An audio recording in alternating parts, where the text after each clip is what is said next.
चलिए। हाँ दोस्तों नमस्कार, मैं चंद्रदेव यादव आज आपके साथ विद्यापति पर कुछ प्रश्न लेकर के उपस्थित हुआ हूँ। विद्यापति पर बात करना बहुत कठिन है, लेकिन फिर भी बात की जा सकती है। बहुत प्रारंभ से लेकर के अब तक विद्यापति पर बहुत बड़े बड़े लोगों ने अपनी बात कही है कि विद्यापति पर मैं आज कुछ प्रश्नों के साथ उपस्थित हुआ हूं और मैं जो मैंने समझा है विद्यापति को पढ़ते पढ़ाते समय, उसको मैं आपसे शेयर करूंगा। दरअसल विद्यापति अपने समय के एक महत्वपूर्ण कवि थे और आज भी उनका महत्व बना हुआ है, क्योंकि अपने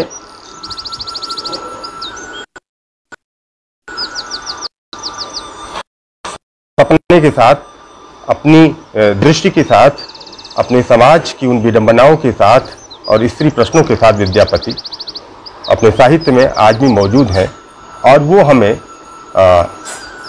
उस आदिकाल के अंत और मध्यकाल के प्रारंभ का जो संक्रांति काल है, उस दौर के समाज को, युग को समझने के लिए विवश करते हैं। तो विद्यापति जाहिर सी बात है कि प्रेम और श्रृंगार के कवि रहे हैं और उनकी दो तीन पंक्तियां बहुत ही मशहूर है कि जन्म अवधि हम रूप निहारल, नयन न तिरपित भेल, और प्रेम पर कि फूल एक फुलवार लगाओल मुरारी, और इसको मैंने शील और मर्यादा की बाड़ों से इसकी रक्षा की है, तमाम इस तरह की बातें। तो हम विद्यापति को किस दृष्टि से देखें, किस दृष्टि से देखा गया है, कई बातें हैं जिस पर कि हम चर्चा करेंगे। विद्यापति ने बहुत सारी किताबें लिखी, जिनमें लगभग 1 दर्जन किताबें, भू परिक्रमा और पुरुष परीक्षा समेत लगभग 12 किताबें उनकी संस्कृत में है। एक मणिमंजरी नाम से उनकी एक नाटिका भी है, और कीर्तिलता और कीर्ति पताका नाम की 2 किताबें उनकी अवहट्ठ में हैं। कीर्ति पताका अधूरी किताब है, उसकी खंडित प्रतिलिपि मिली है, पूरी किताब नहीं है। अवहट्ठ की पूरी किताब कीर्तिलता है, और इतिहास को समझने की दृष्टि से, तत्कालीन इतिहास को समझने की दृष्टि से ये बहुत ही महत्वपूर्ण किताब है। उसमें कुछ समाज और दूसरी चीज़ें भी उसके जरिए समझी जा सकती हैं। और सबसे महत्वपूर्ण, जिसको के लेकर के ज़्यादातर बहसें होती हैं और विद्यापति को पढ़ा समझा जाता है, वह किताब उनकी है पदावली। पदावली नाम की कोई किताब नहीं है, बल्कि उन्होंने मैथिली में जो प्रेम और श्रृंगार से संबंधित पदों की रचना की थी, उन्हीं का संकलन पदावली है। तो इस पदावली में अगर विषय वस्तु की दृष्टि से देखें तो वया संधि से लेकर के सुरति सुरतांत के पद इसमें सम्मिलित हैं। राधा कृष्ण का प्रथम दर्शन, दूती प्रसंग, सखी द्वारा राधा को काम शिक्षा, अल्प वय की युवती के साथ तरुण और विलासी प्रिय की रति, कमसिन युवती का प्रिय से अनुनय, राधा का मान, कृष्ण का मान, राधा कृष्ण मिलन, रति रत्यंत प्रसंग, स्त्री की पीड़ा, प्रार्थना और नचारी के पद, इतनी चीजें हैं। उसी में मशहूर शक्ति गीत जय जय भैरवी असुर भयाओनी पशुपति भामिनी माया गीत भी है, पद भी है। और उसी में एक लोक के मन को छूने वाला पद है कि मोरे रे आंगना जनन केरी गचिया, ताई पर कुर्रे कागरे। तो एक बहुआयामी व्यक्तित्व वाले विद्यापति को हम समाज की दृष्टि से देखें, उनके समाज, उनकी रचनाओं में जो समाज है उस पर बात करें, तो बड़ी अच्छी जानकारियां मिलती हैं। मैं लेकिन यहाँ से अभी बात नहीं करूँगा। मैं सबसे पहले बात करूँगा कि विद्यापति के प्रति खासतौर से रामचंद्र शुक्ल का जो वो कथन है उसके संदर्भ में, और उसके संदर्भ में मैं बात करूंगा, कमलानंद झा जी का एक लेख है मेरे पास, विद्यापति मोर कतय गेला, इस शीर्षक से। इसमें उनका जो कथन मैं पढ़ता हूं कि दरअसल जिस समय विद्यापति और अन्य भक्त कवियों का मूल्यांकन कार्य आरंभ हो रहा था, उस समय हिंदी क्षेत्र में विक्टोरियन नैतिकता और नवजागरणवादियों की पुरुष केंद्रित नैतिकता का जोर था। रामचंद्र शुक्ल और महावीर प्रसाद द्विवेदी सरीखे हिंदी के पुरोधा नैतिकता का चश्मा लगाकर साहित्य में दाखिल खारिज अभियान चला रहे थे। एक वाक्य में कहा जाए तो विद्यापति इसी अभियान के शिकार हो गए। इन आलोचकों की दृष्टि में कालिदास, जयदेव से लेकर खजुराहो की विलक्षण शिल्प भी अश्लील ही कहे जाएंगे। अंग्रेजी विक्टोरियन नैतिकता और भारतीय अभिजात्य वर्ग के नैतिक पाखंड को चारू गुप्ता की पुस्तक सेक्सुअलिटी, ऑब्स्सिनिटी एंड कम्युनिटी और कुमकुम सारंग की पुस्तक पॉलिटिक्स ऑफ पॉसिबल के माध्यम से जाना जा सकता है। इन पुस्तकों में यह दिखाने की कोशिश की गई है कि हिंदी साहित्य के इतिहास लेखन का समय 20वीं सदी के कुछ पहले दशक का है। तब हिंदू सवर्णवादी पवित्रता के विचार और कैथोलिक नैतिकता के विचार गलबहियां डाले स्त्री शिक्षा को अनुकूलित करने का प्रयास कर रहे हैं। यही वजह है जब कुछ विद्वान विद्यापति के पदों की व्याख्या भक्ति के रूप में न करके भक्ति के रूप में कर रहे थे, तो शुक्ल जी का नैतिक शिक्षक रूप सामने आता है और वे अपने हिंदी साहित्य का इतिहास में लिखते हैं, आध्यात्मिक रंग के चश्मे आजकल बहुत सस्ते हो गए हैं, जिन्हें चढ़ाकर जैसे कुछ लोगों ने गीत गोविंद के पदों को आध्यात्मिक संकेत बताया है, वैसे ही विद्यापति के इन पदों को। फिर उन्होंने चैतन्य महाप्रभु का भी जिक्र किया है कि किस तरह से विद्यापति के पदों को गाते गाते वे मूर्छित हो जाया करते थे। ध्यान देने की योग्य बात है। आज ज्यादातर लोग, विद्वान, आलोचक, विद्यापति पर काम करने वाले, बात करने वाले ये मानते हैं कि शुक्ल जी का जो ये कथन है कि आध्यात्मिक रंग के चश्मे बहुत सस्ते हो गए हैं, और उसको चढ़ा करके जिस तरह से लोग जयदेव के गीत गोविंद को भक्ति काव्य मानने लगे हैं, उसी तरह से विद्यापति के इन श्रृंगारी पदों को भी। वस्तु स्थिति बिल्कुल साफ है। शुक्ल जी की नीयत पर और उनके आलोचनात्मक विवेक पर हम उंगली नहीं उठा सकते। बहुत सही उनका कथन है कि, और अंततः मैं भी इसी निष्कर्ष पर पहुंचा कि विद्यापति में श्रृंगारिकता, बल्कि मादक घोर श्रृंगारिकता है, मौजूद है, और लेकिन इसके बावजूद उसमें थोड़ा बहुत आध्यात्मिकता है। तो अध्यात्म का रंग बहुत फीका है और श्रृंगार का रंग बहुत गाढ़ा है, लेकिन उसी श्रृंगारिक मनोभाव में आकर के विद्यापति ने अपने समय और समाज को सामने रखा है, और उसी समय और समाज में स्त्रियां भी हैं। उन स्त्रियों की स्थिति क्या रही है? मैं कीर्ति लता में जिस तरह से उसने भृंग और भृंगी के माध्यम से कथा कहलवाया है, तो मैं भृंग और भृंगी के एक संवाद से बात शुरू करता हूं कि भृंगी ने भृंग से पूछा कि ये किसकी कहानी कहने जा रहे हो?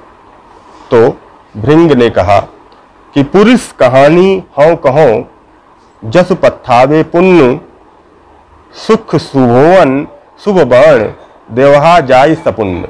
यानी मैं उस पुरुष की कहानी कहता हूं जिसके प्रस्ताव से पुण्य हो, सुख हो, अच्छा भोजन मिले, शुभ वचन मिले तथा देवलोक की प्राप्ति पुण्य के कारण हो।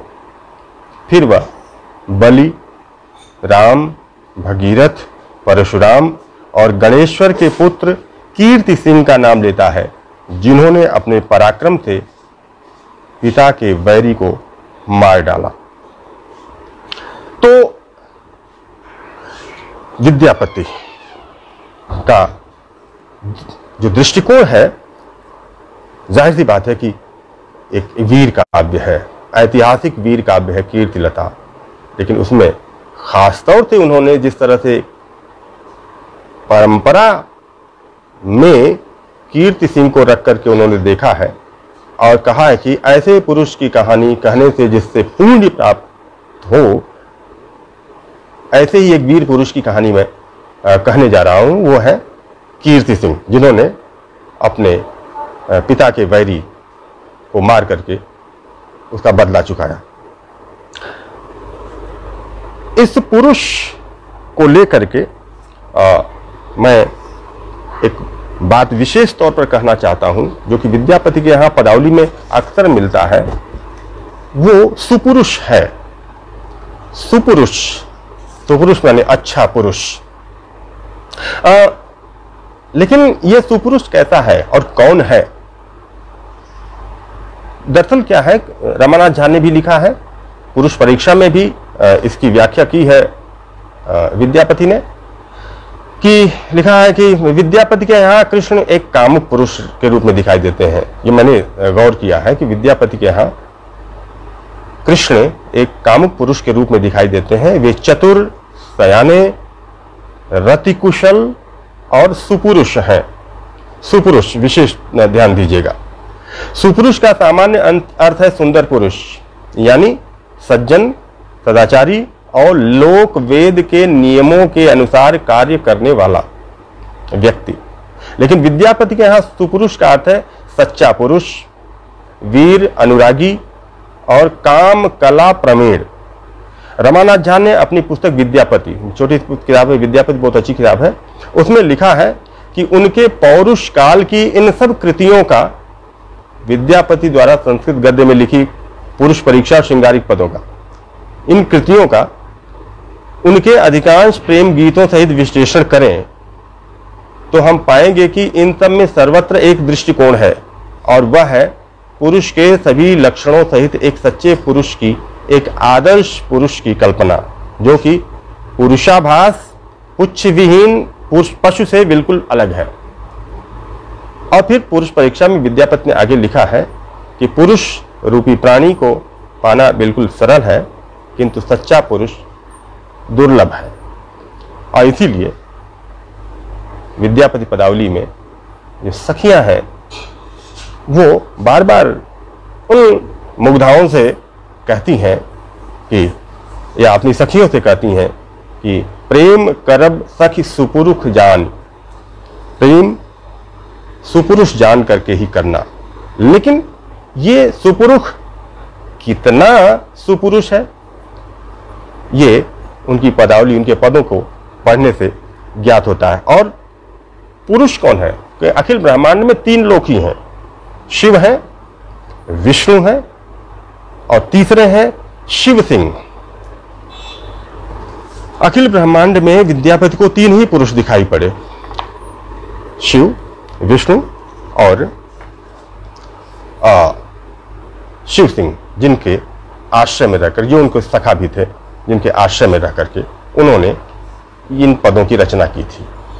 विद्यापति की व्यवस्था दरबारी का भी होने के नाते कि उन्होंने उस तरह के पदों की रचना की और उसको साक्षी बनाया अपनी भणिता में राजा शिव सिंह रूप नारायण, और उनके साथ साथ उनकी जो पटरानी थी लखीमा देवी, उनको भी कि रस, प्रेम और श्रृंगार के रस का आस्वादन या तो शिव सिंह जैसा रसिक कर सकता है, या तो उनकी पत्नी लखीमा देवी। बड़ी बड़ी बातें हैं। लखीमा देवी से गुप्त प्रेम की भी बात कही है कुछ लोगों ने, विद्यापति की उनका गुप्त प्रेम रहा है, इसलिए अपने पदों में उन्होंने बार बार लखीमा देवी का जिक्र किया है। शिव सिंह की 6 पत्नियां थीं। वो कहा गया कि विद्यानुरागी थे, काम कला प्रवीण थे, सहृदय थे, कविता कामिनी के प्रेमी थे, है ना। तो उस शिव सिंह को के लिए, उस शिव सिंह को याद करते हुए अपने पदों में उन्होंने, अपनी भणिता में उनको याद करते हुए उनको साक्षी मान करके विद्यापति ने स्त्री प्रेम, उस स्त्री प्रसंग, स्त्री मान आदि तमाम और इसकी दुख का बयान किया है। द्विवेदी जी ने हिंदी साहित्य उद्भव और विकास में एक बात लिखी है कि विलासिता जब चित्तगत संकीर्णता के साथ प्रकट होती है तो केवल विनाश की ओर ही ले जाती है। मुगल दरबार के आदर्श पर प्रतिष्ठित शतधा विकीर्ण विलासिता छोटे छोटे सरदारों के दरबारों में इसी चित्तगत संकीर्णता के साथ संबद्ध हो गई। इसीलिए इस काल की श्रृंगार भावना में एक प्रकार का रुग्ण मनोभाव है। इसका जिक्र खासतौर से रीतिकालीन कविता के बारे में पल्लव के प्रवेश में पंत ने जिस तरह से लिखा है, ये कवि पुंगव स्त्री के 3.5 हाथ के शरीर से बाहर नहीं जा सके, ये प्रवृत्ति पहले से थी। और रीतिकालीन कवियों के आदर्श तो विद्यापति हैं और विद्यापति के आदर्श जयदेव हैं, जिन्होंने गीत गोविंद की रचना की। और गीत गोविंद में उन्होंने आधा हरिस्मरण और आधा काम कला की शिक्षा देना यह तय किया था। और उसमें कितना हरिस्मरण रह गया और कितना काम कला है, गीत गोविंद को पढ़ने जानने वाले जानते हैं। और वो भी बिल्कुल अनूठे और निराले नहीं है, पहले व्यक्ति नहीं है जिन्होंने इस तरह से सामुद्रिक लक्षणों और तमाम जो किताबें हैं जिनके आधार पर, या वात्स्यायन की किताब कामसूत्र के आधार पर जिस तरह से स्त्री लक्षण निर्धारित किए गए, स्त्रियों की विशेषताएं बताई गई, उनकी चाल ढाल और तमाम चीजों का रूपायन किया गया, तो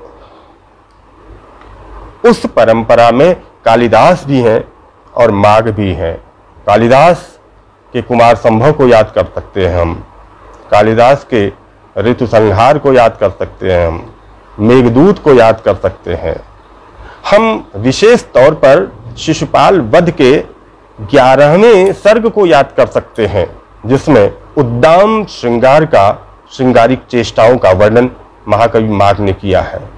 और उसी परंपरा में आदि से अंत तक लेकर के श्रृंगार की विभिन्न मनोवृत्तियों को, मनोभावों को, प्रसंगों को जयदेव ने गीत गोविंद में चित्रित किया। तो कहीं कहीं ये रुग्ण मनोभाव मुझे तो गीत गोविंद में भी दिखाई पड़ते हैं। 12वीं शताब्दी की रचना है, उसके 200 साल बाद विद्यापति। और इसीलिए देखिए कितनी समानता है, पदावली में गीत गोविंद के बहुत सारे पदों की यथावत छाया दिखाई पड़ती है, मेघदूत की भी दिखाई पड़ती है, कुमार संभव की भी दिखाई पड़ती है और अन्यत्र की भी होगी। तो मैं मौलिकता पर प्रश्न नहीं उठा रहा हूं, विद्यापति अपनी अभिव्यक्ति में, अपनी अभिव्यंजना में, अपने कहन में मौलिक है, बहुत मौलिक है। लेकिन चूंकि वो श्रृंगारिक मनोभाव में जिस तरह से जयदेव के करीब पहुंचते हैं, इसीलिए उनको अभिनव जयदेव या कवि शेखर वगैरह की उपाधि उनको दी गई है। दोनों के प्रति पूज्य भाव, कहा गया कि जयदेव के गीत गोविंद को गाए बिना कोई भी धार्मिक अनुष्ठान या उत्सव संपन्न ही नहीं होता था।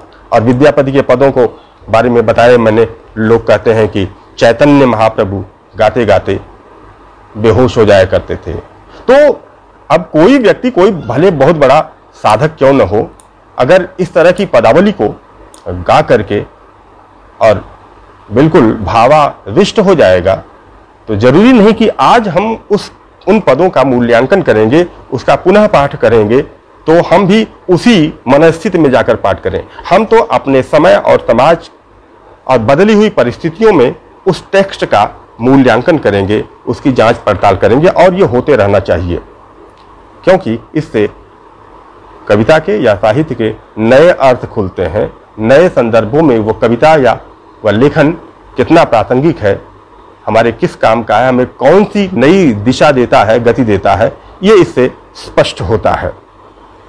तो जाहिर सी बात है कि राजा शिव सिंह के, अपने मित्र शिव सिंह के मनोविनोद के लिए विद्यापति ने पदों की रचना की थी।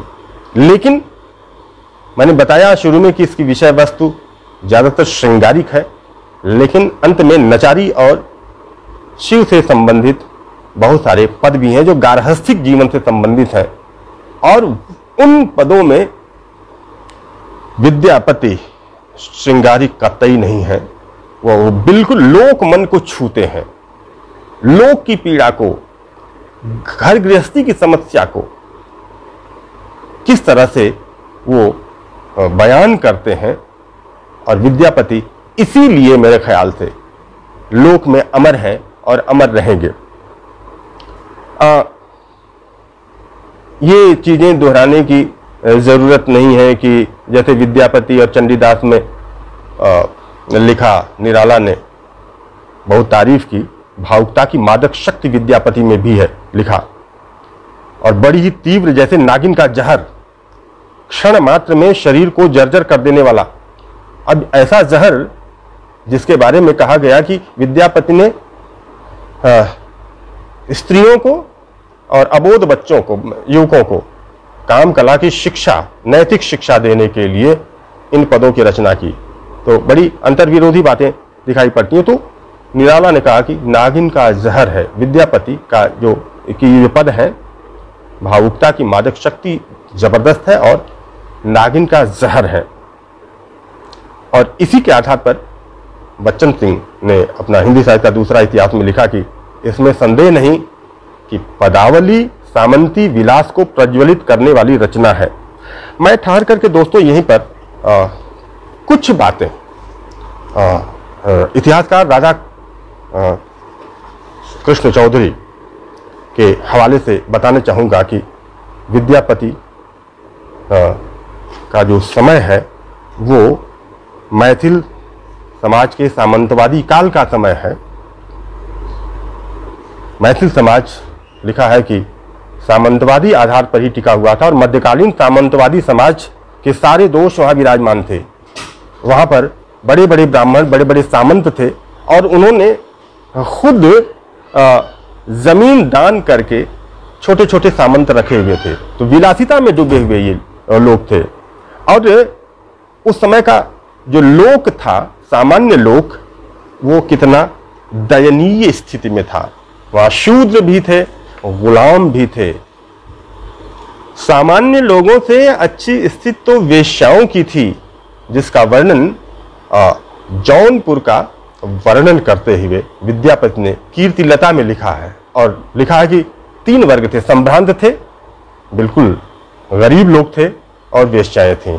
वेश्याएं गरीबों, किसानों और मजदूरों से, शिल्पियों से ज्यादा समृद्ध और अच्छी स्थिति में थी।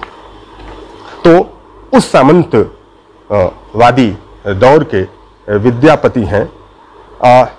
उस मिथिला के समाज में जहां पर कि एक एक व्यक्ति पद और प्रतिष्ठा को बनाए रखने के लिए 25-25 शादियां करता था, उस मिथिला के समाज में जातीय शुद्धि के नाम पर अथवा अपने पद को ऊपर उठाने के लिए इस तरह 25-25 शादियां की जाती थी और वहां बिकौआ विवाह प्रचलित था। बहुत ही कई स्तरों में समाज बटा हुआ था।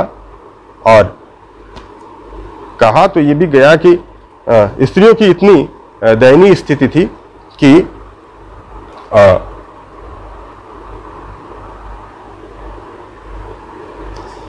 उनको घर परिवार में उतना वो सम्मान नहीं प्राप्त था, वो स्थिति अधिकार प्राप्त नहीं थे जो कि उन्हें होना चाहिए। और इसी बातों को लेकर के मध्यकालीन या आदिकालीन समाज से जो कुछ चला आ रहा है, उसके प्रतिकार में ये जो स्त्री विमर्श शुरू हुआ है। तो विद्यापति और ज्योतिरीश्वर ठाकुर की रचनाओं में ये चीजें मिलती हैं। इसको राधा कृष्ण चौधरी ने भी इसका उल्लेख किया है।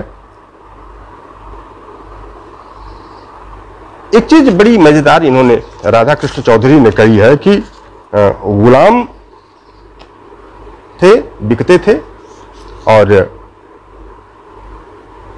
गुलाम कहा गया कि अगर किसी स्वामी को अपनी स्त्री से पुत्र नहीं प्राप्त हुआ है तो गुलाम की स्त्री से उसे पुत्र उत्पन्न है, तो ऐसी स्थिति में उस गुलाम को मुक्त कर देना चाहिए। ये राधा कृष्ण चौधरी ने लिखा है। तो एक चीज और लिखा उन्होंने कि निस्संदेह विद्या का केंद्र था मिथिला, और वहां पर साहित्य, विज्ञान, गणित, तर्कशास्त्र, व्याकरण, धर्मशास्त्र आदि विषयों के साथ काम शास्त्र की भी शिक्षा दी जाती थी। अध्यात्म विद्या और काम विद्या का अध्ययन अध्यापन होता था। तो जाहिर सी बात है कि उस मिथिला में जन्मे विद्यापति अगर काम शिक्षा देने के लिए इस किताब की, इन पदों की रचना उन्होंने की हो तो कोई अतिशयोक्त की बात नहीं है। एक बात और जो कि पदावली में दिखाई देती है और राधा कृष्ण चौधरी के हवाले से मैं कहना चाहता हूं कि धर्म और दर्शन आदि का जिक्र करते हुए उन्होंने लिखा है कि उस दौर में भक्ति की प्रधानता थी और उसके साथ साथ भाग्यवाद और कर्म फलवाद का बहुत ही प्रचार हुआ। कहा गया कि यही तुम्हारी नियति है, यही तुम्हारा भाग्य है, इससे असंतोष ठीक नहीं है। पहले जन्म में तुम्हारे कर्म अच्छे नहीं थे, इसलिए इस जन्म में तुम इस स्थिति में हो, तो इस जन्म में अच्छे कर्म करो ताकि अगले जन्म में तुम्हें सुख मिले, शांति मिले। तो लिखा कि इसका अर्थ यह हुआ कि अत्याचारी शासकों के अत्याचार को सहते हुए, पुरुष को भी, सामान्य पितृसत्तात्मक समाज को भी शामिल कर लें, अत्याचारी शासकों के अत्याचार को सहते हुए, अपनी गरीबी को देखते हुए भी भूखे बदन उसे अपना कर्म इसलिए करते रहना चाहिए कि उसे दूसरे जन्म में इस कर्म का फल मिलेगा। अन्याय और अत्याचार को सहन करते हुए उसे राज्य के प्रति अपनी भक्ति रखनी चाहिए और अपने दुख के लिए भाग्य को दोष देकर अपने को संतुष्ट करना चाहिए। जब समस्त भारत में ऐसी स्थिति विराजमान थी तब मिथिला में विद्यापति का आविर्भाव हुआ था, और जाहिर सी बात है कि ये स्त्रियों को और शूद्रों को, गुलामों को और जो शिल्पी वर्ग था, दयनीय स्थिति में था, उस पर नियंत्रण बनाए रखने का अचूक हथियार था यह भाग्यवाद और कर्म फलवाद। नारी जन्म हमें कैल अभागी, मरण तरन भल मानक लागी। अगर विद्यापति की एक मानवती स्त्री ऐसा कहती है तो उसमें हम इस भाग्यवाद को पुरुष सत्ता द्वारा, पुरुषों द्वारा ये जो बात थोपी गई थी उन पर, उसको मानने के लिए विवश किया गया था, उसी का परिणाम यह है कि स्त्री अपने को कितना अभागन मान रही थी। मैं क्रमशः कुछ बातें लेकर के आऊँगा। आप देखिए कि ये पूरे भक्ति आदिकाल और मध्यकाल की एक सामान्य प्रवृत्ति रही है कि किस तरह से स्त्री को पातिव्रत धर्म, उसकी यौन शुचिता आदि पर विशेष रूप से बल दिया गया। तुलसीदास के यहाँ ये चीज़ें बहुत ज़्यादा मिलती हैं और तुलसीदास की वो दोहा तो बहुत ही विवादास्पद है ही, इसे सब लोग जानते ही हैं, उसको दोहराने की जरूरत नहीं है। रामचरितमानस में कुछ पंक्तियां हैं, मैं इसका उल्लेख कर दूं कि कहा हम लोक वेद विधिहीनी, साधारण स्त्रियां छोड़िए, उनकी क्या स्थिति थी, और उनसे भी बुरी स्थिति उन आदिवासी स्त्रियों की रही होगी जो अपने बारे में कह रहे हैं कि कहा हम लोक वेद विधिहीनी, लघुतीय कुल करतूत मलिनी। कुछ लोग हम नहीं जानते, हम लोग तो कितनी मलिन है, कुल और करतूत से कितनी हीन है। और इसीलिए कहा गया कि स्त्री स्वतंत्र रूप से उसका कोई अस्तित्व नहीं है, पुरुष के बिना वह कुछ नहीं है, इसलिए पुरुष से जुड़ करके ही स्त्री स्त्री है। कहा कि जिय बिनु देह नदी बिन बारी, तैसी अनाथ पुरुष बिन नारी। पुरुष के बिना स्त्री का कोई अस्तित्व नहीं है। और ये बात 20वीं शताब्दी के प्रारंभ तक हमारे साहित्य में दिखाई पड़ती है, यहाँ तक कि कामायनी में भी है ना, कि सब अंग मोम से बनते हैं, कोमलता बेपल खाती हूँ, हुलता फंसाकर नर उतर से झूलेती झोंके खाती हूँ। सारा जो उसका अस्तित्व है पुरुष पर अवलंबित है। फिर लिखा कि पतिव्रता स्त्रियां, कबीर भी पतिव्रता स्त्रियों की निंदा नहीं करते, जो व्यभिचारिणी हैं उनकी निंदा करते हैं। तुलसीदास भी कहते हैं कि ऐसी स्त्रियां कतई समाज में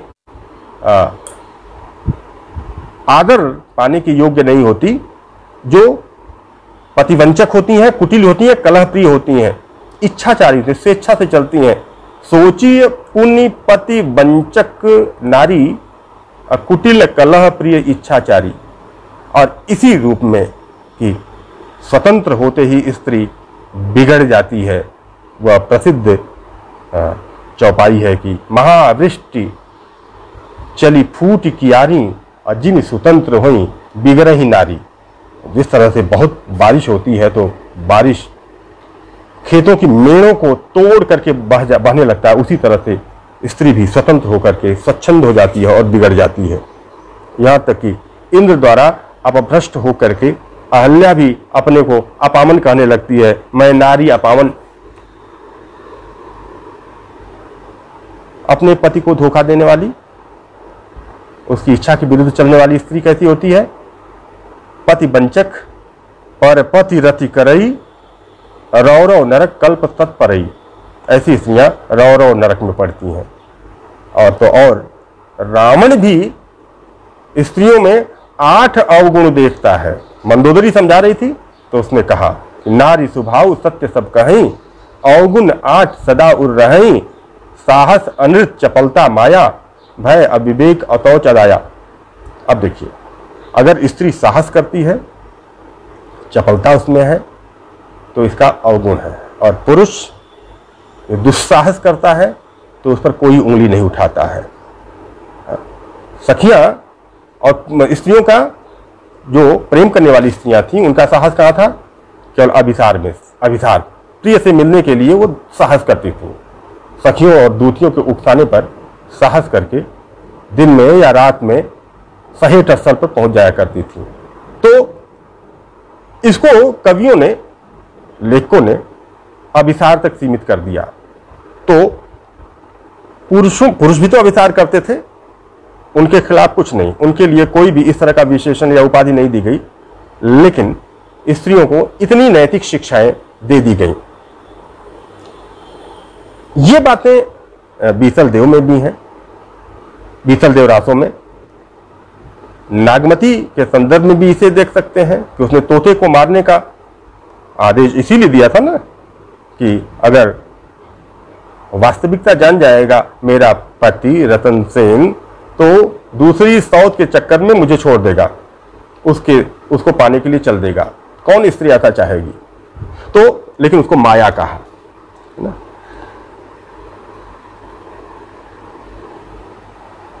मैंने कहा कि पुरुष भी पर स्त्री गमन करते रहे हैं, अभिसार और मिलन के लिए जाते रहे हैं। उनको नैतिक शिक्षा देने का काम किसी ने नहीं किया। ये इन कवियों का दोहरा मानदंड है, या समाज में जो प्रचलित था उसको लेकर के ये बातें हमें साहित्य में दिखाई पड़ती हैं।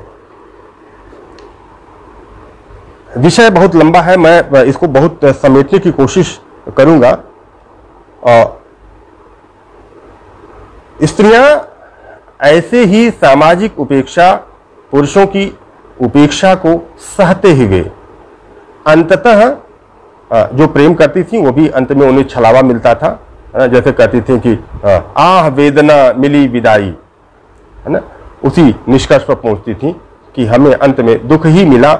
और नहीं तो अपने भाग्य को दोष देती हुई कहती थी कि अब ऐसा करना चाहिए कि स्त्री जाति में जन्म ही न हो। ये पंक्ति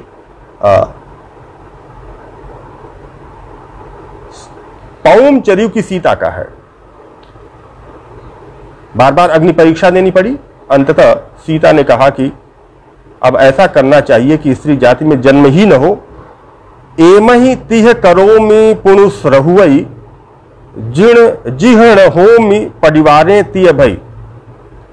कोई भी स्त्री इतनी बार अपने सतीत्व की परीक्षा देते देते जब ऊब जाएगी तो इसी निष्कर्ष पर पहुंचेगी कि इस बार तो स्त्री जाति में जन्म हो गया और उसको हम भुगत रहे हैं।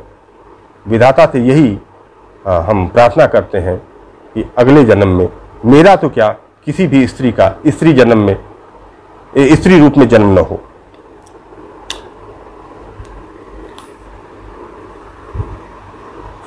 विद्यापति के यहां दो तरह की स्त्रियां हैं और दो तरह की समस्याएं हैं। पहली तरह की स्त्री है कुलवंती, उसकी अपनी समस्या है और उसका पति बहुवल्लभ भी है। धर्मशास्त्रों ने, दोस्तों मैं बता दूं कि विवाह की संख्या भी निर्धारित की थी कि ब्राह्मण 4 शादियां कर सकते हैं, क्षत्रिय 3 कर सकते हैं, वैश्य 2 कर सकते हैं और शूद्र को एक ही स्त्री से संतोष करना चाहिए। रामचंद्र शर्मा ने अपने इतिहास में लिखा है। तो इन कुलवंती स्त्रियों की अपनी समस्या रही है कि प्रिय बहुवल्लभ होगा, अनेक पत्नियां होंगी, तो जो सपत्नियां हैं उनको लेकर के चिंता, डाह और उनसे मिलने वाला दुख या प्रिय की, पति की उपेक्षा, ये सारी चीजें उस बहुवल्लभ होने, बहुपत्नीत्व की वजह से कुलवंती स्त्रियों को ये दुख उठाना पड़ता था। विद्यापति जो दूसरी तरह की स्त्रियां हैं वो स्त्रियां हैं जो सामान्य घरों की हैं, जिनके प्रिय या जिनके पति प्रवास में हैं, रुपए पैसे कमाने के लिए गए हुए हैं और उन प्रवासी पतियों को याद करके अकेले घर में जिस तरह से ये स्त्रियां दुखी हैं, संतप्त हैं, उनकी पीड़ा का वर्णन विद्यापति की कविताओं में, पदों में दिखाई देता है।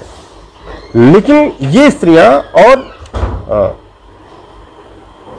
अनेक मामलों में किस तरह से पुरुष की विलासिता का शिकार होती हैं, पर पुरुष के संपर्क में आती हैं और या ले जाई जाती हैं। ये जो दूतियां और सखियां हैं, इनकी एक लंबी फहरिस्त दी हुई है, इन्हीं कवि लेखकों ने दी है कि जो पड़ोसी स्त्री है, जो सखी है, जो दूती है, जो काम करने वाली है, चूड़िहारिन है, नाइन है, जो परजुनिया जातियां हैं, ये सारी जो स्त्रियां हैं ये दूती का काम करती हैं। ये कुल्टा है और ये दूसरी भोली भाली स्त्रियों को बहका करके ये विलासी पुरुषों, कामी पुरुषों के यहाँ ले जाती हैं, उनके महल में ले जाती हैं और उनको यौन शिक्षा देती हैं। यौन शिक्षा ऐसे स्थलों पर दी गई है और ऐसी ही स्त्रियों को दी गई है। इधर दोनों में आग लगाती थी बराबर कि स्त्री के प्रति उस अल्प वयस्का या मुग्धा जिसे कहते हैं उसके प्रति पुरुष में इच्छा जागृत करती थी और उस कामी पुरुष के प्रति इन अज्ञानी अबोध लड़कियों के मन में इच्छा जागृत करती थी। तो ये आग लगाने वाली काम ये दूतियां करती थी, इन्हें सखियां भी कहा गया है। केशवदास ने दोहों में इसका जिक्र किया है, सारे नाम गिना दिए हैं।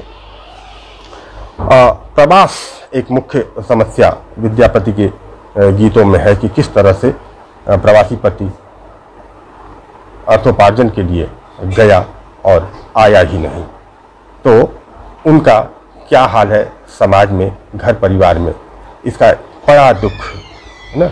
और उसमें फिर ये भी बताया गया है कि जब प्रिय गया था तो अबोध थी, अंकुरित यौवना थी, रस की बातें कुछ नहीं समझती थी, लेकिन जब वो युवा हो गई है और उसे पति की जरूरत है तो पति ही नहीं है। तो इस तरह की बातें केवल विद्यापति में नहीं है। हम ढोला मारूला दूहा में एक लंबा प्रसंग पाते हैं। मारवणी संदेश भिजवाती है तो वो भी यही कहती है कि फल पक गया है, तुम आकर इसका उपभोग करो।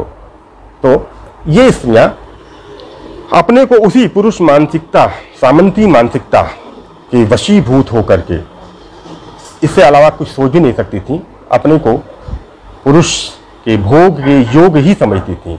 अपने को पुरुष से उपभुक्त होना ही सबसे बड़ी कामयाबी इसके लिए थी। और कुलवंती स्त्रियों के लिए सबसे बड़ी थी कि जहाँ वल्लभ पति है तो रूप और यौवन के ढल जाने पर उनकी कोई पूछ नहीं होगी। तो अपने को किस तरह से वो सदा मेंटेन करने की कोशिश करती थी, और इसी को लक्ष्य करके महादेवी वर्मा ने अपने संस्मरण में लिखा कि स्त्री को जीवन भर सौंदर्य की हाट लगानी पड़ी। सौंदर्य की हाट किस लिए? पुरुष को रिझाने के लिए कि वह पराई स्त्री पर कामासक्त न हो। तो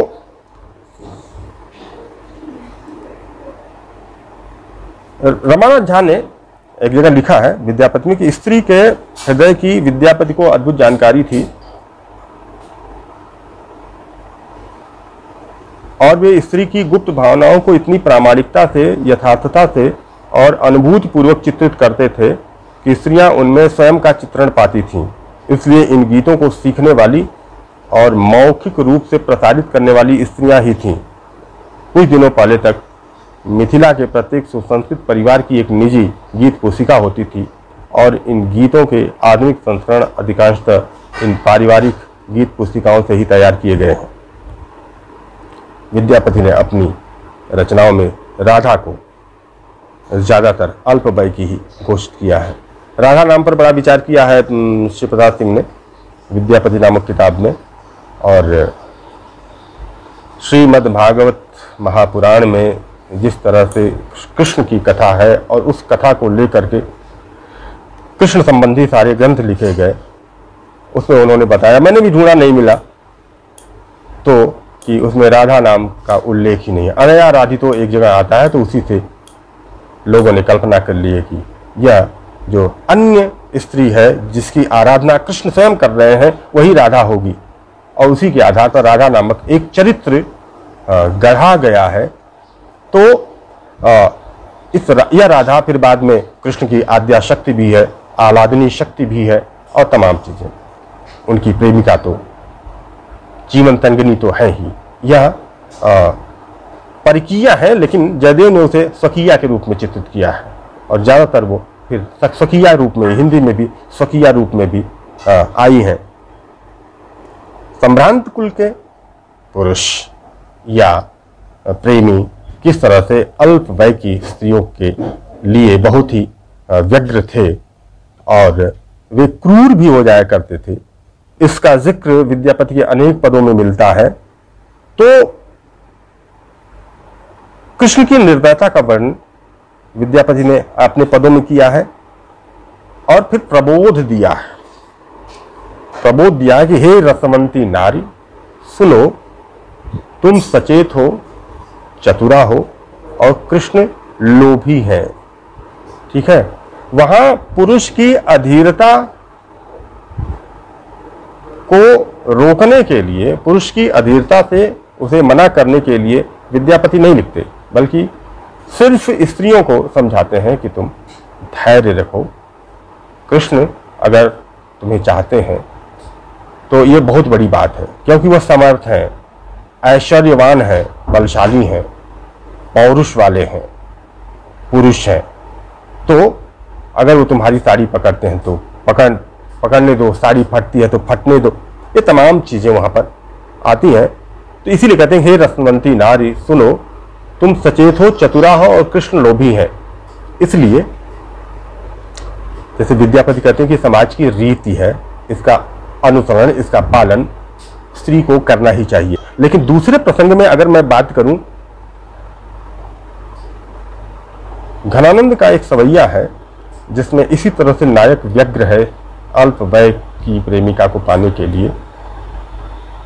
घनानंद उसे सचेत करते हैं, नहीं, अभी सुजान अल्प वयस्क है और तुम्हारे योग्य नहीं है, अभी प्रतीक्षा करो। सवैया बड़ा अच्छा है कि चातुर भय अति आतुर हो न, बात सयान की जात क्यों चूके। जो सयान लोगों ने, जिम्मेदार लोगों ने, बड़े बूढ़ों ने, बुजुर्ग लोगों ने बातें कही हैं, उनकी बातों से तुम क्यों चूकते हो, उसका अनुसरण करो, उसका पालन करो। तो चातुर है रथ आतुर हो न, बास पयान की जात क्यों चूके। ऐसी अठानन ठानत हो, जो ठानने योग्य नहीं है वो जिद कर रहे हो, ऐसी अठानन ठानत हो कि तो धीर धरो न, परो जिन ढूके धीरज रखो, घात मत लगाओ। देख जियो न छियो घन आनंद, कोमरे अंग सुजान वधु के, चोली चुनावट चीन्हे चुभे चपी, हो तो जागर दागो टूके। तो इस संदर्भ में हमारे दोस्त हैं डीयू में प्रोफेसर कैलाश नारायण तिवारी जी, उन्होंने लिखा कि हम विद्यापति को कवि के साथ साथ एक सहृदय समीक्षक की भी भूमिका का निर्वाह करते हुए देखते हैं। दरअसल विद्यापति की सबसे बड़ी विशेषता स्त्री का मनोविज्ञान समझने में निहित है। ऐसी बहुत कम स्त्रियां पदावली में मिलेंगी जो प्रौढ़ा, वाक चातुर्य कुशल, प्रिय को धोखा देने वाली कलहंतरिता हो। सच कहिए तो समूची पदावली में नवोढ़ा, मुग्धा, अबोध, अंकुरित यौवना और काम कला में अक्षम ऐसी सैकड़ों स्त्रियां दिखाई देती हैं जिनका अनुभव और सुख दुख अपने ढंग का बहुत ही लुभावना और डरावना रहा है। कोई प्रिय के धोखे से दुखी है तो कोई अतिशय देह की भूख से पीड़ित है, छलियों के से प्रेम करके पश्चाताप करती है। ये तरह तरह की बातें उन्होंने कहा है और कहा कि विद्यापति इस दुख को कैसे कविता में बांधकर प्रस्तुत करते हैं और आलोचक की तरह दुख में शामिल होकर नायिका के पक्ष में तर्क देते हैं, यही बताना इस आलेख का, उन्होंने जो आलेख लिखा है उसका मुख्य प्रयोजन है। अब समझ में आ रहा कि विद्यापति नायिका के पक्ष में किस तरह का तर्क देते हैं। मैं तो वहां पर हमेशा देखता हूं कि प्रबोध देते हैं कि धीरज रखो, संतोष करो, ये करो वो करो, प्रिय तुम जरूर मिलेगा, या प्रिय से मिल लो एक बार, कोई दिक्कत नहीं है। एक पल की रति में एक पल का दुख, लेकिन जन्म भर का सुख निहित होता है। इस तरह की का प्रबोध देने वाले विद्यापति में किस तरह का ये जो एक आलोचक की तरह जो दुख में शामिल होते हैं वो बहुत कम मुझे दिखाई देता है, और जहां है वो तो है अपनी जगह। ये बातें दूसरी जगहों पर भी होंगी और है, निस्संदेह हैं।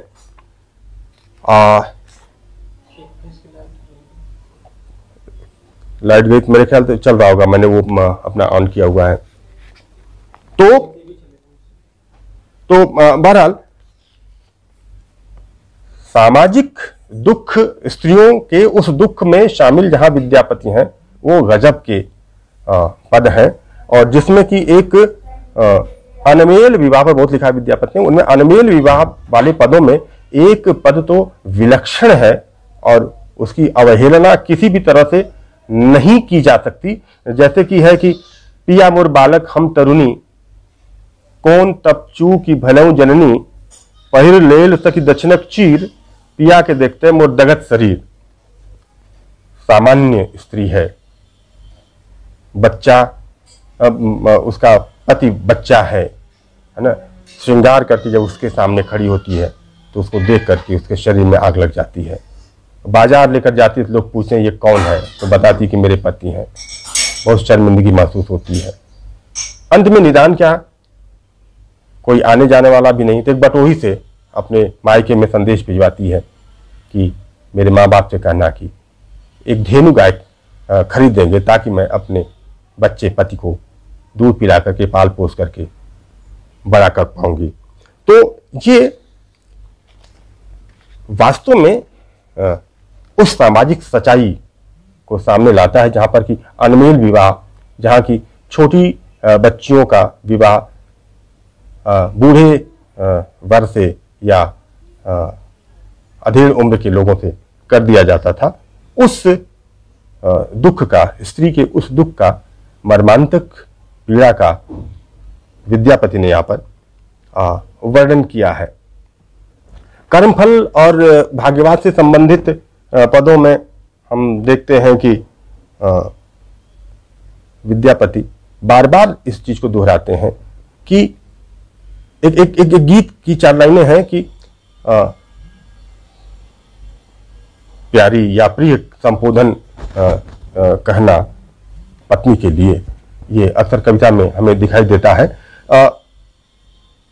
स्त्री कहती है कि, पत्नी कहती है कि मेरा प्रेम तो अनन्य है और वो उस तरह से फैलता ही जाता, जैसे पानी पर तेल की बूंद फैलती जाती है, उसी तरह से मेरा प्रेम अनन्य है और वो विस्तार उसका होता जाता है, उसमें कमी नहीं आती है। लेकिन मेरे प्रिय का जो प्रेम है वो सिकता के पानी की तरह है। जिस तरह से बालू में पानी सूख जाता है तत्काल, मेरे प्रिय का प्रेम भी उसी तरह से है। और मेरे प्रिय ने हालांकि मेरे उरोजों को छू करके विदेश जाते समय कसम खाई थी कि वो मुझसे प्रेम करता है, लेकिन ऐसा दिखाई नहीं पड़ता। उसी मनस्थिति का ये है कि माधव हमर रटल दुर्देश, क्यों न कहे सकी कुशल सनेश, जुग जुग जीवत बसत लाकोस, हमारे अभाग हुनक नहीं दोष, हमरे कर्मे भेल बिहि विपरीत, मेरे कर्म फल में ही ऐसा है कि ब्रह्मा मेरे विपरीत हो गया है। हमरे कर्मे भेल बिहि विपरीत, तेजल माधव पूर्व पीड़ित। और इसीलिए कृष्ण ने जो पूर्व प्रेम था मुझसे अलग होते समय का उनका जो प्रेम था वह अब नहीं रहा। हृदय वेदन बाण समान, मेरे हृदय में जो पीड़ा है वह जैसे कलेजे में बाण चुभ गया हो, उसका जैसा दर्द होता है, उस तरह से हृदय वेदन बाण समान, आनक दुख आन नहीं जान। कि मीरा का जो वो पद है कि घायल की गति घायल जाने, है ना, वही है कि आन का दुख दूसरा कोई नहीं, मेरा दुख कोई दूसरा नहीं समझ सकता। मेरी जैसी मनस्थिति वाली स्त्री ही मेरा दुख समझ सकती है।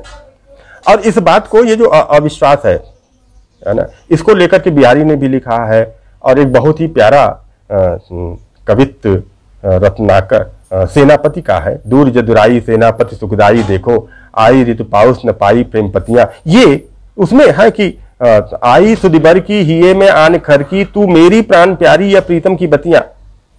जब कहा कि तुम मेरी प्राण प्यारी हो या प्रीतम की जब बात याद आई तो उसे लगा कि ये तो झूठ बोल रहा है। अगर मैं प्राण प्यारी होता तो मुझे छोड़ करके हो जाता, तो बीती औदियावन की लाल मन भावन की, डग भई बावन की सावन की रतियां।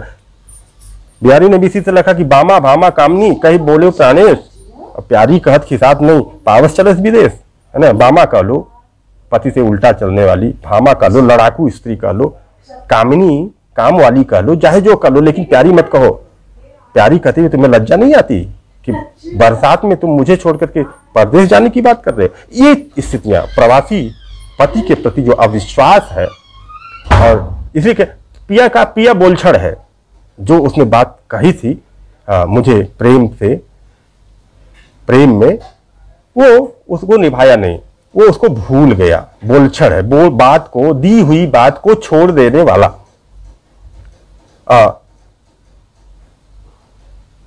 सपने में भी सुख उसे नहीं मिलता।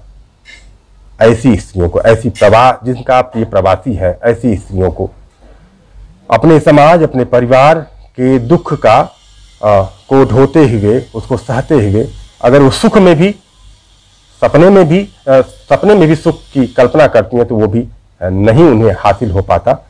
और इस तरह के मनोभाव वाला पद भी विद्यापति के यहाँ है। यक्ष भी इसी तरह से, कालिदास का जो यक्ष है वह भी रामगिरी पर्वत पर अपनी पत्नी का नाम गेरू से लिखता है और रोने लगता है, आंसू से उसका चित्र बनाता है और वो धुल जाता है। तो कहता है कि ब्रह्मा, मुझे चित्र में भी अपनी पत्नी से मिलन का सुख नहीं बर्दाश्त कर पा रहा है। दो चीजें होती थीं प्रवासी पतियों के संदर्भ में, प्रवास के मामले में। प्रवासी पति परदेश में दूसरी स्त्रियों से संबंध बना लेते थे, है ना। गणानंद में लिखा कि जाकर के वहां अन्यथा बस है, अन्यत्र बस गया है ना, अब वो कैसे आएगा। और यहां पर बहुत सारी स्त्रियों के संबंध दूसरे पुरुषों से, कामियों से हो जाया करते थे। और इस मनोभूमि में कृष्ण को भी जटिला सास से किस तरह से छल करके कृष्ण अपनी प्रेमिका से मिलते हैं। एक स्त्री को मोहाविष्ट करके किस तरह से वो ले जाते हैं अमंगल दूर करने के लिए, और जिसके बारे में श्री प्रसाद सिंह ने लिखा कि ये भूताविष्ट औरतें तंत्र मंत्र के प्रभाव में आकर के और अपनी नेचुरल जो प्राकृतिक भूख है उसको मिटाती थी। ये विद्यापति के हवाले से उन्होंने ये कहा है, लेकिन उसमें ऐसा है नहीं। मैंने जहां तक उस गीत को समझा उसमें इस तरह की बात मुझे दिखाई नहीं पड़ती है। तो ऐसी स्त्रियों के अमंगल का नाश करने के लिए, उनके प्रिय के पथ में आने वाली जो दिक्कतें हैं, बाधाएं हैं, उनको दूर करने के लिए छल से उनके साथ सहवास करते थे। और ये समस्या तो विलासितापूर्ण समाज में स्त्रियों की ये स्थितियां दिखाई पड़ती रही हैं। हाँ, वो पद है कि लिखा है कि सामाजिक चेतना प्रकरण है, विद्यापति नामक जो किताब है श्री प्रसाद सिंह की, उसमें लिखा है कि विद्यापति ने समाज की सच्चाई को भी उद्घाटित किया है कि कुछ स्त्रियां अपनी काम पिपाशा शांत करने के लिए भूताविष्ट का अभिनव करती हैं। ऐसी एक प्रेमिका गोपी के पास कृष्ण एक ओझाइन बन करके जाते हैं और अकेले में मंत्र प्रयोग की आज्ञा लेकर घर के लोगों को उसके पास से हटा देते हैं। गोपी का रोग दूर हो जाता है। इसके बाद उन्होंने विद्यापति का पद उद्धृत किया है कि निर्जन होय मंत्र जब झाड़िए तब ई होय भाल, एतसुन जटिला घर दहे लावल, निर्जन दो एक ठाम, सब जन निकसल बाहर बैसल, कुरल कान मन काम, बहुखन अतन मंत्र परिझारल, भागल तब से हो देवा, देव दयासन घर से निकसल, चातुर बूझब केवा। लेकिन वही जैसा कि मैंने बताया कि इसमें ये कोई भूत प्रेत की बाधा को दूर करने का उपक्रम नहीं है इसमें, बल्कि साफ साफ है कि प्रेमिका के मनोरथ को पूरा करते हैं कृष्ण, और वे उस अपनी प्रेमिका के पति के अमंगल को दूर करने का प्रयास करते हैं। इस तरह की चीजें वहां पर विद्यापति के यहाँ आमतौर पर दिखाई देती हैं।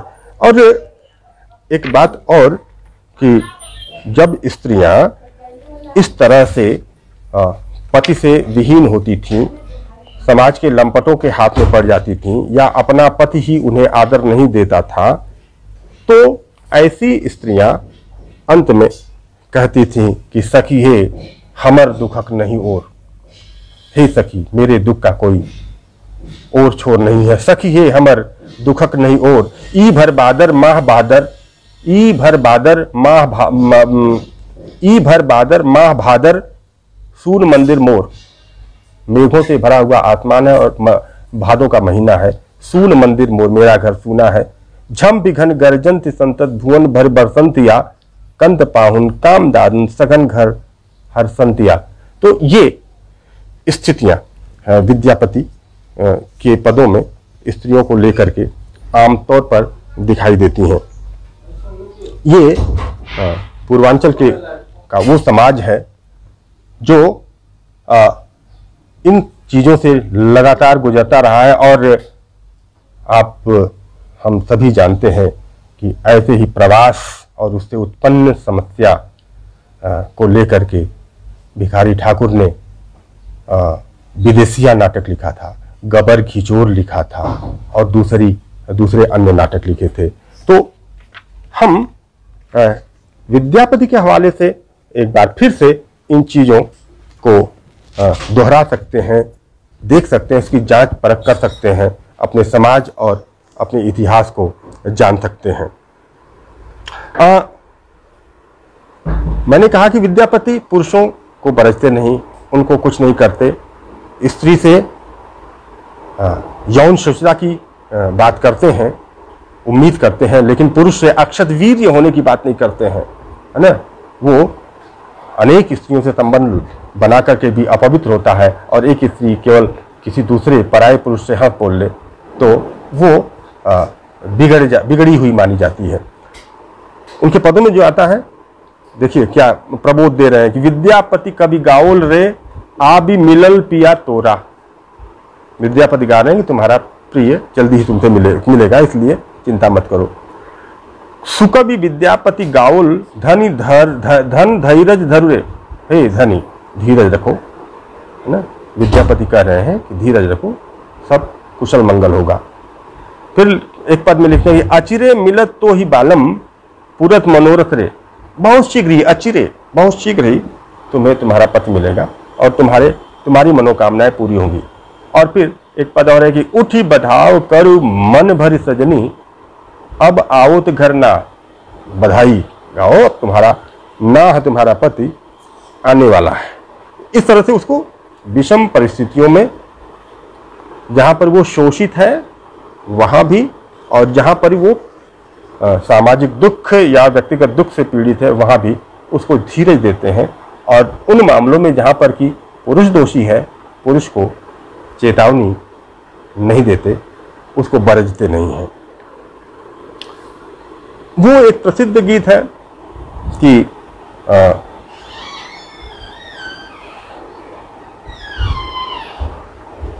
कहब हे सखी आजुक बात, मानिक परल कुमानक हाथ। आज की रात की बात मैं क्या करूं। यह जो मानिक है ना, मानिक यह रत्न है जो है ना, किसी बुरे बनिया के हाथ में पड़ गया। यानी एक दृष्टि से देखें तो स्त्री यहां माल है, और बनिया जो है यानी रूप यौवन का लोभी बनिया है। यह स्त्री देह को माल समझता है और उसे ठोक बजा करके अच्छी तरह से देखभाल करके उसको सौदा करता है। तो आज जिस पुरुष से उसका तामना हुआ था वो कुमानिक था, है ना। इसकी अलग अलग व्याख्याएं की गई हैं। इस संदर्भ में मुझे यही कहना था कि स्त्री जैसे माल है और जो रसिक है वो बनिया है, सौदा करने वाला है, वो प्रेमी नहीं है। एक और बात कैलाश नारायण तिवारी के कथन से मुझे कहनी है कि उन्होंने लिखा है कि दरबार में रहते हुए दरबारी मानसिकता से मुक्त होकर सामाजिक कुरीतियों को कविता का अंग बनाना बहुत ही जोखिम भरा काम है।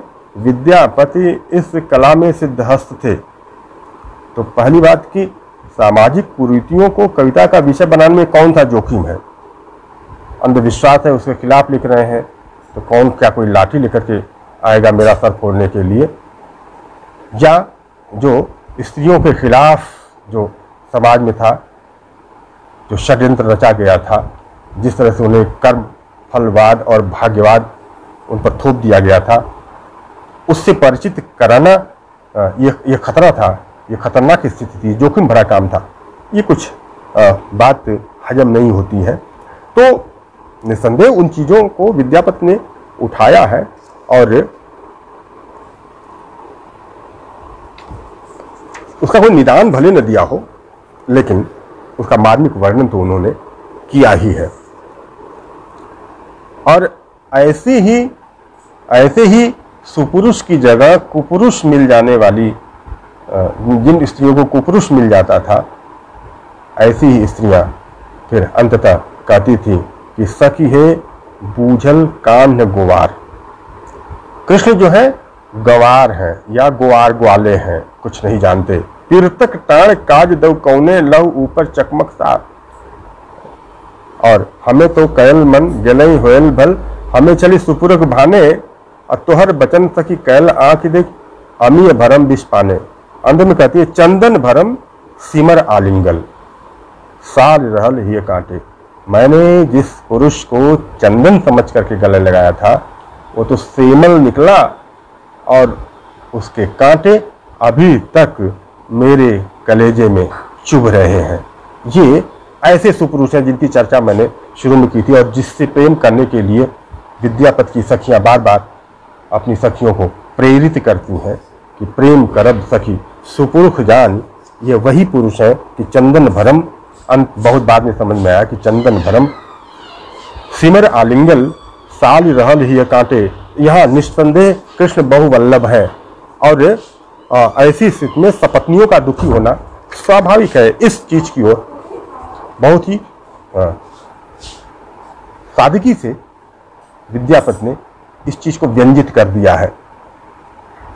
प्रिय विश्वासघाती है ना, बोलछड़ है और वो कुपुरुष है, सब कुछ है।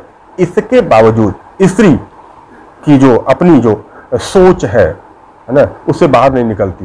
वो पुरुष की दासी बनकर की रहना चाहती है। एक पद में है कि सुन रसिया आब न बजाओ विपिन बसिया, बेरी बेरी चरनार बिंद गही, सदा रह बनि दसिया। मैं बार बार तुम्हारे चरण कमलों को पकड़ करके कहती हूं कि मैं तुम्हारी हमेशा दासी बनकर के रहूंगी। इससे ज्यादा वह कुछ अपने को सोच भी नहीं सकती थी। विद्यापति मुग्धा के वयसंधि के सौंदर्य पर बहुत लहालोट हुए हैं, बहुत ही मुग्ध हुए हैं, रीझे हैं। और वही जो मशहूर गीत है वयसंधि वाला कि अंकुरित यौवना है और वो दर्पण के सामने खड़ी होकर श्रृंगार कर रही है। क्यों कर रही है? पुरुष को रिझाने के लिए ना। तो सखियां आती हैं, पूछती हैं कि सखी बताओ काम क्रीड़ा कैसी रही, है ना। अंकुरित यौवना, और उससे जैसे मजे लिए जा रहे हैं, काम क्रीड़ा कैसी रही, है ना। तो उसकी मनस्थिति क्या रही होगी? संभव है उसे भी उसमें आनंद आ रहा हो उन प्रसंगों में, लेकिन ये है त्रासद स्थिति। पितृसत्तात्मक समाज में, वास्तव में पितृसत्तात्मक समाज में स्त्री अनेक तरह से शोषित पीड़ित रही है और स्वतंत्र होते हुए भी वह किसी न किसी बंधन में रही है। और इस बंधन का कारण मेरी समझ से अधिकतर आर्थिक ही रहा है। स्त्री की पुरुष पर निर्भरता का एक बहुत बड़ा कारण उसकी आर्थिक पराधीनता रही है। आर्थिक स्वावलंबन के अभाव की वजह से ही स्त्री अक्सर पुरुष पर निर्भर रही है और आज भी वह बहुत हद तक है।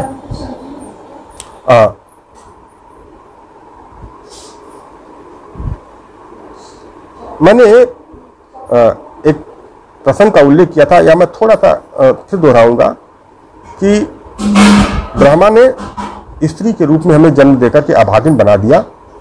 मैंने मान किया और प्रिय ने मुझे मनाया, लेकिन मैं मानी नहीं। और अब जो है प्रिय मना ही नहीं रहा है। तो सबसे बड़े दुख का कारण यही है कि प्रिय अब रूठ गया है, अब वो नहीं मानेगा। ये सबसे बड़ी त्रासद स्थिति यही है। तो दो लाइनें हैं कि नारी जन्म हमें कैल अभागी, ब्रह्मा ने मुझे स्त्री बना करके अभागिन कर दिया। मरण शरण भेल मानक लाग, मान के चलते मैं तो मृत्यु की शरण में पहुंच गई हूं।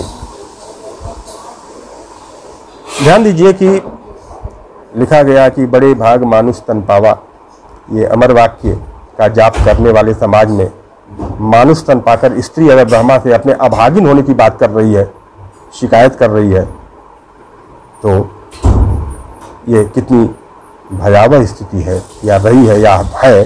और इस दुख से मुक्ति के लिए वह मृत्यु मांग रही है ब्रह्मा से कि मरण शरण भेल। अब तो मृत्यु की शरण में जाने पर ही मुक्ति संभव है। ये तो इस तरह की दोस्तों, इस तरह की बातें विद्यापति के पदों में और भी बहुत सारी चीज़ें हैं, बहुत सारे प्रसंग हैं। मैं संभवतः उनका उल्लेख नहीं कर पाऊंगा, समय मेरे ख्याल से होने वाला है। मैं आखिर में कुछ बातें नचारी और शिव पार्वती विवाह से संबंधित पदों के बारे में कह करके अपनी बात खत्म करूंगा। नचारी में शिव पार्वती की भक्ति से संबंधित पद है और उसमें फिर सबसे जो लोक मन को छूने वाले, लोक संपृक्ति वाले जो पद हैं वो वही है कि हम नहीं आज रहब आंगन जब बुढ़ होए जमाए गमाई, है ना। मैना जिस तरह से पार्वती के विवाह में शिव बूढ़े दूल्हे को देख करके, शिव को देख करके नाराज होती हैं, और फिर उस दूल्हे को देख करके पार्वती भी नाराज होती हैं कि अगर मुझे इस बूढ़े दूल्हे से मेरी शादी की गई तो मैं आज इस घर में नहीं रहूंगी, घर छोड़ करके चली जाऊंगी। और इस तरह की बातें लोक में भी गाई जाती हैं, मौजूद हैं कि धिया लेके उड़बी, धिया लेके बुड़बी, धिया लेके जैबे पताल, ऐसे तपस्या से गौरा न ब्याह, बलु गौरा रही है कुंवार। एक बात, अभी तो इस पद की व्याख्या करूंगा इन प्रसंगों की। एक चीज मैंने गौर किया कि क्या विद्यापति से पहले लोक में इस तरह की भावना और विचार वाले पद मौजूद थे जिसको विद्यापति ने संस्कारित करके इन पदों में व्यक्त किया, या विद्यापति के इन गीतों का इतना असर है ये पद लोक में लोकगीत की तरह फैल गए, लोक कंठ में घर कर गए, बस गए।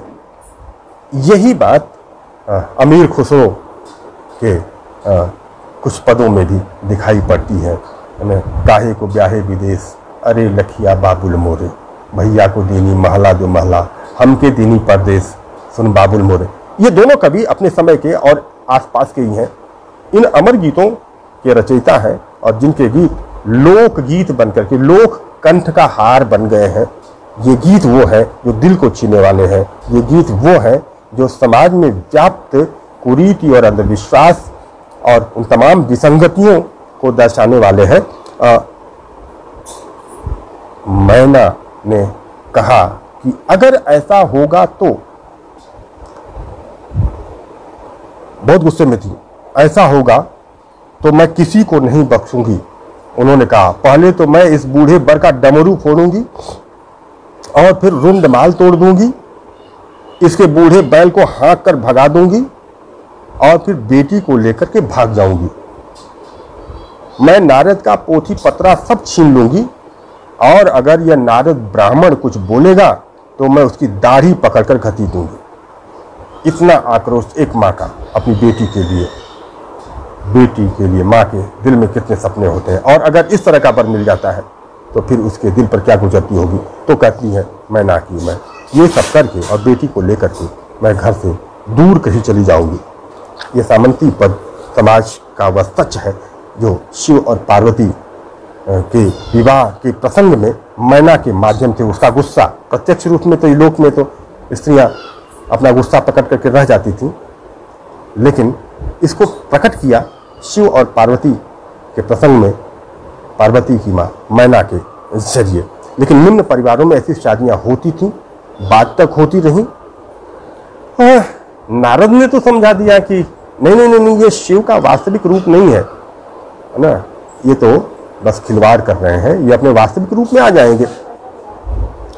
और शिव आ भी जाते हैं, लेकिन लोक की सच्चाई क्या रही है कि जिस कमसिन लड़की की शादी एक बूढ़े बर से हो रही है और उसकी माँ इस तरह से अगर विलाप कर रही है, गुस्सा दिखा रही है, तो जो अगुआ रहा होगा वो क्या प्रबोध देता रहा होगा कि नहीं, ये दूल्हे का वास्तविक रूप नहीं है, ये दूल्हा अपने वास्तविक रूप में अभी आ जाता है। ऐसा तो शिव तो सक्षम थे, वो तो ईश्वर हैं, वो तो अपना रूप बदल सकते हैं, लेकिन लोक में जो दूल्हे हैं ये कैसे अपना रूप बदल, वो तो वही है ना जो वास्तव में है। हाँ, बाद में वो कुछ औषधि वगैरह लेकर अपने जवान होने का स्वांग जरूर भरते रहे होंगे, जैसे निर्मला में, प्रेमचंद के उपन्यास निर्मला में तोताराम करते हैं। तो ये बहुत बड़ी विसंगति है जो शिव पार्वती के हवाले से, और फिर उसी के हवाले से ये कि अरे कैसे घर में शादी कर रही हो, है ना, उसके न माँ है, न बाप है, न बहन है, न भाई है, न घर है, न द्वार है। पार्वती को लेकर रखेगा कहाँ? ऊपर से एक बैल है, उसको बैल को चराना पड़ेगा या घास काटकर खिलाना पड़ेगा, और भांग भी पीता है, भांग भी, और भीख मांगता रहता है। तो पार्वती ने एक दिन ऐसे ही जैसे निठल्ले पतियों को पत्नियां समझाती हैं, कहती हैं कि कुछ काम धाम करो, उसी तरह से पार्वती भी शिव को समझाती हैं कि अरे क्या दिन भर घूमते रहते हो, है ना, गांजा भांग पीते रहते हो। कुछ काम धाम करो, गृहस्थी है, गृहस्थी को चलाने के लिए कुछ काम धाम करो। ऐसा करो कि ये त्रिशूल को तोड़ डालो, है ना, जो इसका डंडा है ना, इसे हरीश बना लो और उसके जो फल है ना उससे फाल बना लो, है ना। इससे तुम हल जोतो। ये नंदी है, बैठा बैठा खाता रहता, कुछ करता नहीं है। इससे खेत जोतो, फिर खेती करो और तुम्हारे माथे पर एक गंगा बहती है, इनसे सिंचाई करो। सुख से रहोगे, सम्मान से रहोगे। यह जो एक आदर्श दाम्पत्य जीवन और गार्हस्थ्यिक प्रेम का, गृहस्थ धर्म का उन्होंने खाका खींचा है, रूप दिया है विद्यापति ने। ये उस कर्मठ लोगों, जो श्रम पर आधारित लोग हैं, जो दयनीय स्थिति में है, उनके लिए एक बहुत बड़ा संबल है कि नहीं, श्रम एव जयते, श्रम की ही जीत होती है। श्रम करो और अपना हाथ जगन्नाथ है, अपने से अपनी तकदीर संवारोगे। तो इस तरह से शिव के बहाने उन्होंने, विद्यापति ने लोक के लिए एक आदर्श रखा कि घर गृहस्थी के लिए काम करना जरूरी है। इसलिए वो शिव को भी उपदेश दिलवाते हैं कि तुम भी इस तरह से काम करो। दोस्तों, ये इस तरह के बहुत सारे प्रसंग विद्यापति पदावली में है। मैं इसमें एक और प्रसंग है, मैं उसका उल्लेख नहीं करूँगा, संकेत कर देता हूँ कि जो विपरीत रति है, इसका भी एक संदर्भ साहित्य में कालिदास से लेकर के हिंदी के रीतिकालीन कवियों तक हमें बदस्तूर दिखाई पड़ता है। विद्यापति के यहाँ भी विपरीत रति का वर्णन है और ये विपरीत रति फैशन के रूप में है, परंपरा का निर्वाह करने के लिए है या किस लिए है, लेकिन विद्यापति इससे बच नहीं सके हैं, उन्होंने इसका जिक्र किया है। तो विद्यापति बेशक कालिदास से, माघ से, जयदेव से या और दूसरे लोगों से प्रभावित रहे हों।